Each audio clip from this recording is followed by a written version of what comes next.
Hello, everybody. My name is Seth Goodyear. I'm the head sports information director here at Franciscan University.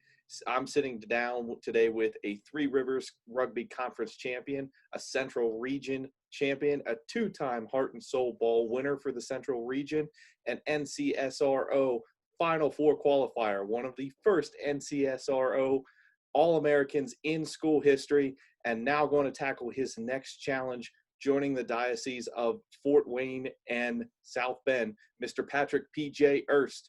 PJ, how are you doing today? Thank you so much for joining us. No problem. Thank you for having me, Seth. I'm good today. How are you? I'm doing great. So wanted to have a conversation with you. First up, you guys had a tremendous run this past season. Can you talk to me about that and what that was like? Yeah, absolutely. I was thinking about this season, and if I were to boil it down into one word, I would really think adversity is really what described us. I would say actually adversity and perseverance. So it's funny because every year before rugby season starts, we have a week dedicated to conditioning, brutal conditioning in order to get us ready for the season. And we didn't have that this year. We also had a new coach who is completely new with Franciscan and the history and traditions of our rugby program. We had new players and everything like that, new dynamics and everything that was going in line with that.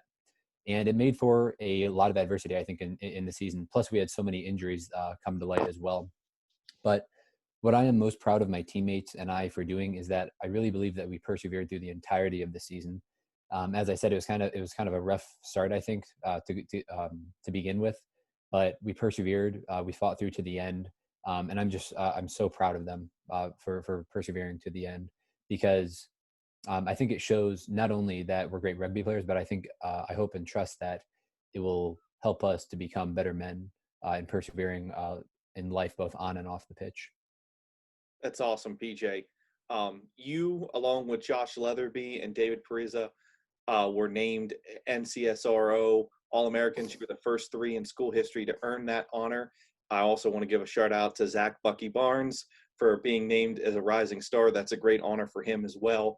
Talk to me about what that meant for you.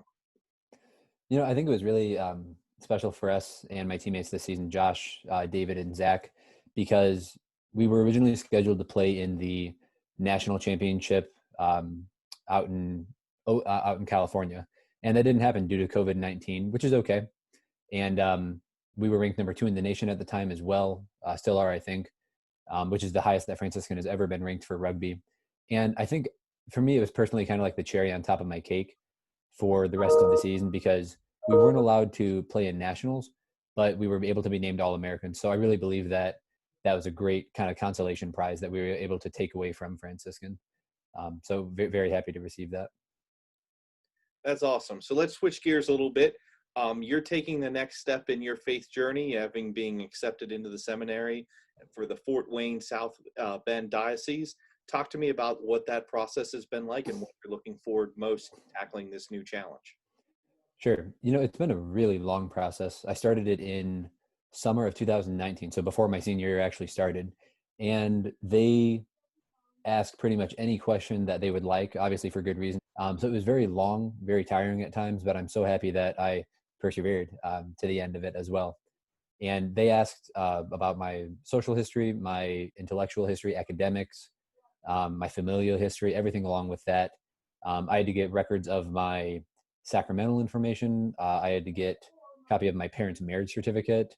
I had to get, I think, like 6 reference letters, transcripts from every institution that I've been at. So it was a very long process, and but it was very consoling when I sat down with my bishop a couple of weeks ago, and he said, "I officially accept you as a seminarian for our diocese," and that really made my day, and it's going to make my life, I think, if God carries me and continues to call me to His priesthood. What I would say that I'm looking forward to most about it is the fraternity. I have heard that our diocese has a good number of seminarians, which is a blessing, and probably the couple of days after I was accepted, my inbox was just inundated with emails from my brother seminarians, other priests saying, "Welcome, God bless you, and welcome to our diocese. I'm here for you. Ask me any questions that you need." So I was so happy and so consoled to be so warmly received by my brother seminarians, the clergy of our diocese, so on and so forth with that. So very, very excited to meet my brother seminarians. This weekend actually is our ordinations for our diocese. Well, that's awesome. Once again, congratulations on that achievement. So I've got to ask, you spent time here at Franciscan, spent time on the pitch, you spent time in the classroom and on campus in the different ministries. How has Franciscan University prepared you to take this next step? I would actually try and tie it to, since I've been learning more about the formation program that I'm going to be a part of. John Paul II outlines in his encyclical Pastoris Dabo Vobis, which is kind of like a renewal of priestly formation in the church. And I think it's done a phenomenal job so far. And there's a couple of pillars that they go by in formation for for Catholic priesthood: intellectual, spiritual, pastoral, and human formation. And I was thinking about my time at Franciscan, and I really think that in a way, my time at Franciscan has really fulfilled those pillars of formation, and I think it's set such a great base layer and foundation for me to kind of spring off into seminary. For a little bit about each one.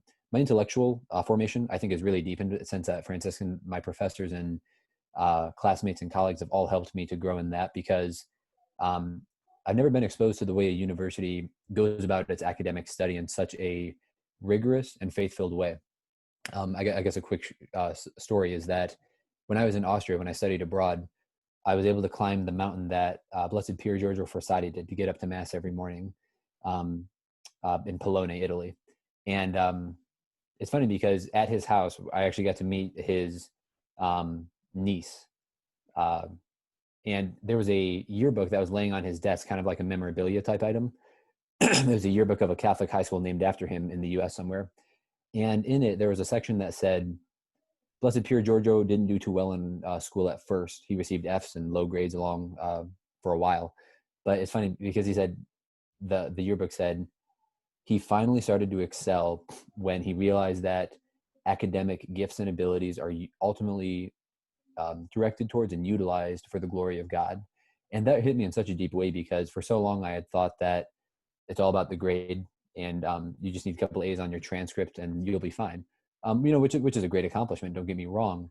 But when I found out that that's the way that he went about academics, and that's how I should go about it as well, utilizing it for him and his glory, then that really kind of helped boost my intellectual study. And I think it will for a long time as I go into seminary, hopefully. For human formation, Franciscan really helped me become a very well-rounded person. The clubs that I've been a part of, the ministries, the sports, it helped me to see that a priest, and I think a student as well, needs to be well-rounded in all the areas of your life. You can't just be hunkered down with one thing your whole entire time. You need to be able to, I think, spread your roots and be well-rooted in that regards in multiple areas. I think it'll serve you well. It certainly has for me. For spiritual formation, obviously, no joke, it's done a great job for me. Franciscan has in that regard. Seeing people and the numerous ways they approach worship and the holiness on campus, my gosh, has served me well, and kind of spurring me on to become, to want to be as holy as some other people are on campus. The friars continue to be very gracious and generous to the students there, and the faculty and the staff, and everything that goes in line with that.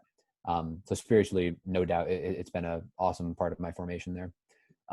Pastorally, I would say that, which is another pillar of formation, is that I was able to learn a great deal of the foundation of what the priesthood is. I didn't know it a whole lot at the time, but being exposed to the theology at Franciscan and talking to priests there and everything, I really got a firm sense of what the Catholic priesthood is. We need good men for it. And I was just humbled enough that the Lord was able to use that and help me to discern that calling further. So. Well, that's awesome. Thank you so much for sharing that, PJ. We appreciate, all your contributions here at Franciscan University, and we're wishing you the best of luck as you continue your journey in faith. Thank you so much for taking the time to talk to me today. Thank you, Seth. I appreciate it. Hope you have a great day. Will do. Thanks.